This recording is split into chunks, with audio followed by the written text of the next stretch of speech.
さんこんにちは。セン X 坪内和夫と申します。これから日本ロック史上最大の伝説と呼ばれる裸のラリーズについて語っていこうと思います。私については概要欄をご覧になっていただけるとわかると思います。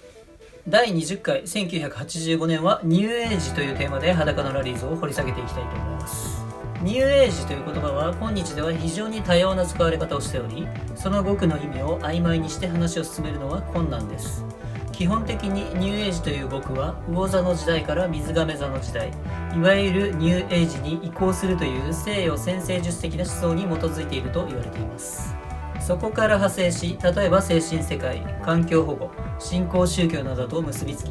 運命論的な価値観を持ち、非常に多様な現象として確認することは可能ですが、体系化も難しく、全体像はつかみにくいのが実際のところです。むしろそれらの対立物を明らかにすることで輪郭をなぞることがかろうじて可能だと考えられますが、それ以前に私が紹介したいのはヒッピームーブメントなどよりはるか以前に精神的な意味での理想郷を実現しようとした試みとしての村落が日本に存在した事実です。それが武者小路実篤とその同志によって建設された新しき村です。これは1918年に建設され、農業を主とした自給自足に近い暮らしをし、紆余曲折を経て現在でも非常に少ない人数ではありますが存続しています。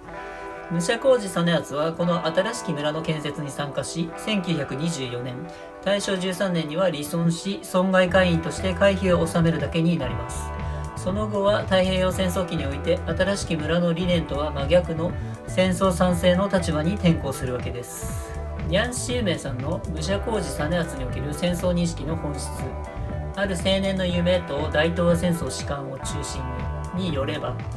ある青年の夢を書いた大正5年時点ですでに大東亜戦争に対する肯定的な態度に至る可能性があったとされています。そこからは侵略されることへの拒絶と帝国主義との決別の困難さが見て取れます。さらに言及しておきたいのは、1980年代から1990年代にかけて盛んに行われたいわゆるリベラル・コミュニタリアン論争についてです。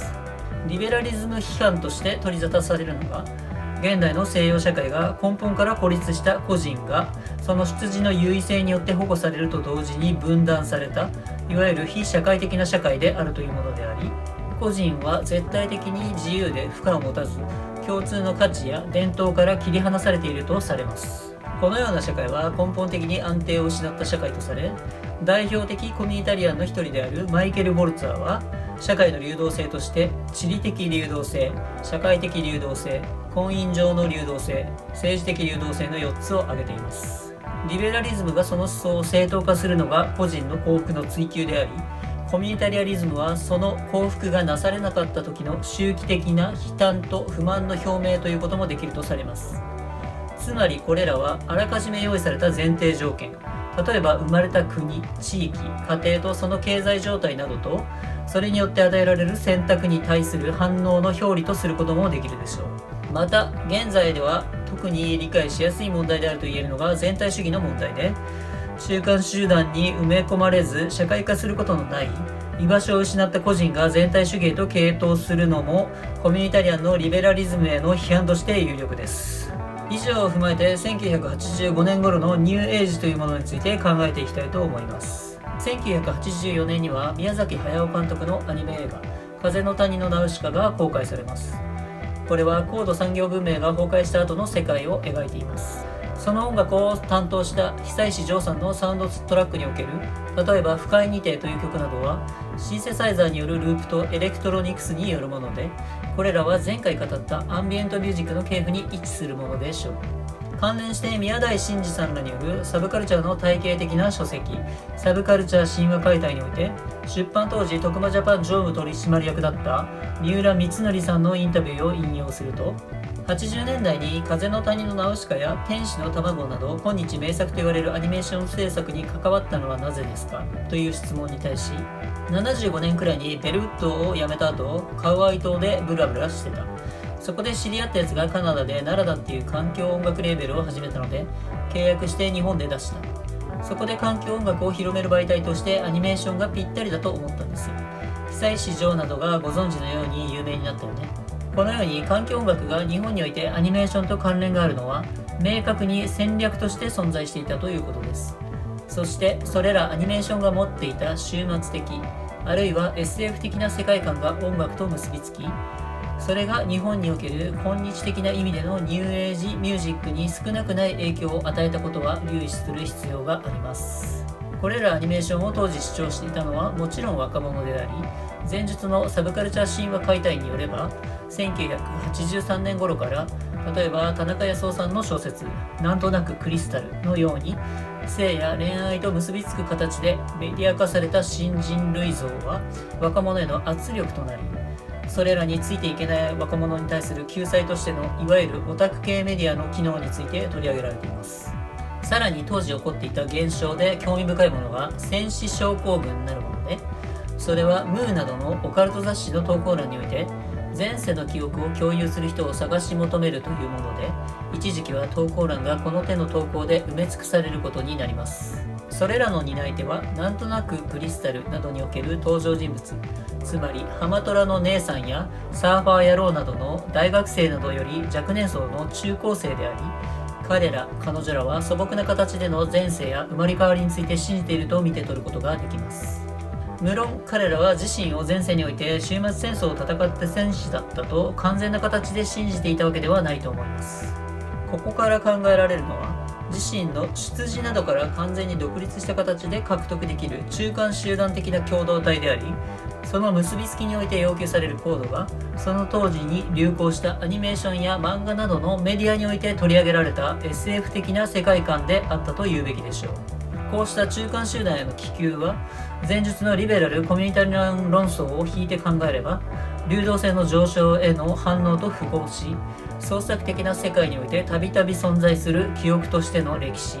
例えば我々は1978年に始まった機動戦士ガンダムシリーズにおける宇宙世紀という架空の歴史を共有します。これは前世を共同体の一つの要素とするコミュニタリアン的なモチーフと符合します。さらに前世の記憶などのコードは今現在の出自などにとらわれないという意味ではリベラリズムのコミュニタリアン的な習性であると言えるでしょう。特に思春期の若者にこのような現象が起こったことは未来への不安、それはメディアによって仮想される認識世界とその遷移になることへの恐怖が表出したと捉えることもできるでしょ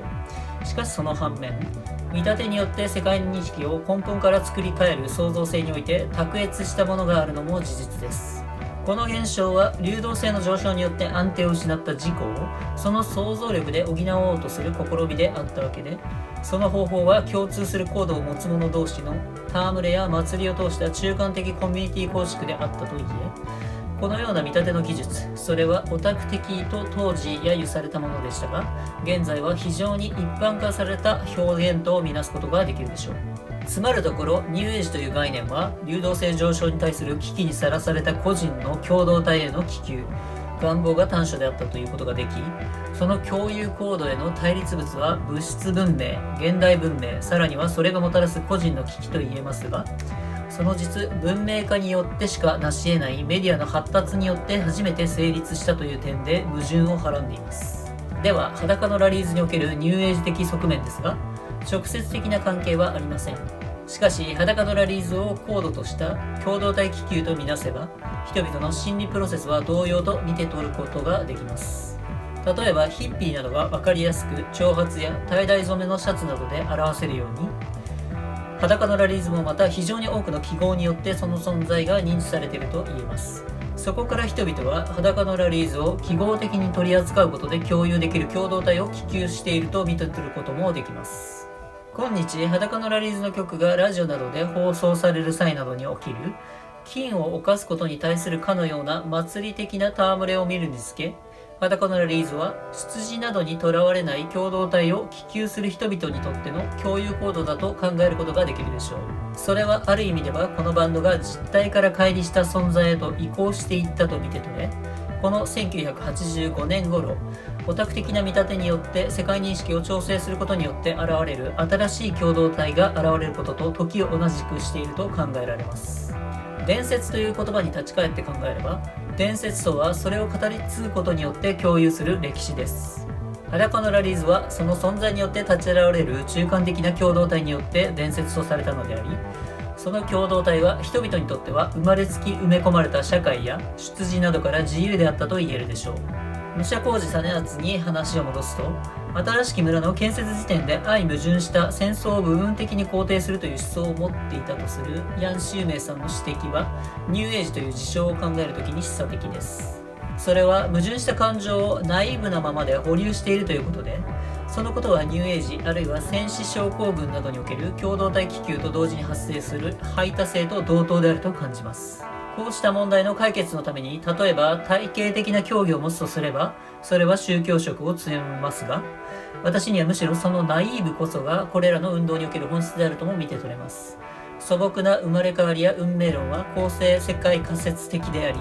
ある意味ではリベラリストが目をつぶる出自の優位性を補強し、そしてそれは比較的精神の安定をもたらします。人々は認識する世界がデタラメであることに耐えられず、自らが与えた世界の認識体系の内部矛盾には目をつぶる傾向があると言えるでしょう。いずれにせよ、コミュニタリアニズムはリベラリズムによって進行する個人の危機への手当と考えるのが妥当であると私は考えますが、裸のラリーズのコミュニティ的機能について、水谷さん本人がどのように考えているのか、ぜひ話を聞いてみたいところではあります。1985年、ニューエイジでした。ニューエイジという現象は非常に広い範囲で起こり、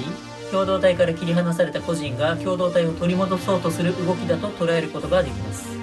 その際に共有された概念は反物質文明的であり、日本においては当時勃興していた OVA などの長編アニメーションにおける SF 的な世界観と結びつきました。日本におけるアニメーションや漫画などの優れた表現は、その音楽と相乗効果を生んだと言ってよいでしょう。そしてこれら共有行動を持つ者だけの新しい共同体は、裸のラリーズという存在に新しい意味を与えました。これらある意味では排他的な、しかし誰もが出自などに関係なく参入が可能な共同体によって、裸のラリーズの伝説は成立したということができるでしょう。次回1986年は地獄というテーマで語っていきたいと思います。気に入りましたらチャンネル登録やいいねをいただけると大変に励みになります。どうぞよろしくお願いいたします。それではまた次回お会いしましょう。坪内和夫でした。